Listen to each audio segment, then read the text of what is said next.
तिने तुम्ही ट्रोल करता एखाद्या महिलेच्या बाबतीत कुठल्या खालच्या थराला तुम्ही जाऊन ट्रोलिंगची भाषा वापरता माझा हा प्रश्न आहे। आणि ते जे आहेत उबाटाचे भोंगे संजय राऊत त्यांच्या तर काही जिभेला हाडच राहिलेलं नाहीये।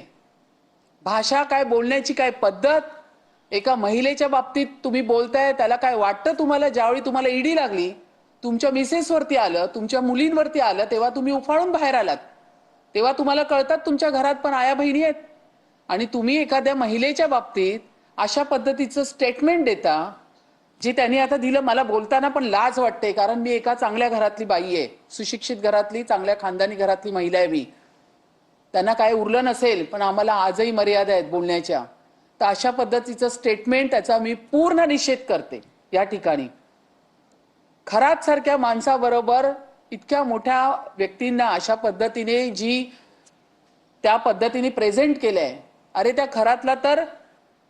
टोचून ठोकून मारलं पाहिजे अजूनपर्यंत तो जिवंतच कसा आहे याचंच मला आश्चर्य वाटतंय। इतक्या घाणेरड्या व्यक्तीबरोबर इतकं एक चांगलं काम करणारे इतके मोठे राष्ट्रसंत तर या पद्धतीच्या स्टेटमेंटचा या पद्धतीने ट्रोल केलेल्या सगळ्यांचा मी पूर्ण निषेध करत आहे।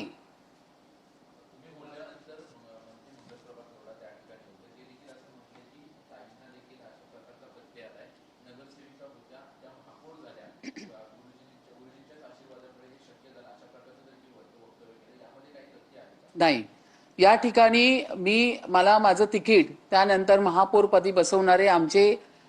भारताचे पंतप्रधान आदरणीय नरेंद्र मोदी साहेब त्यांचा आशीर्वाद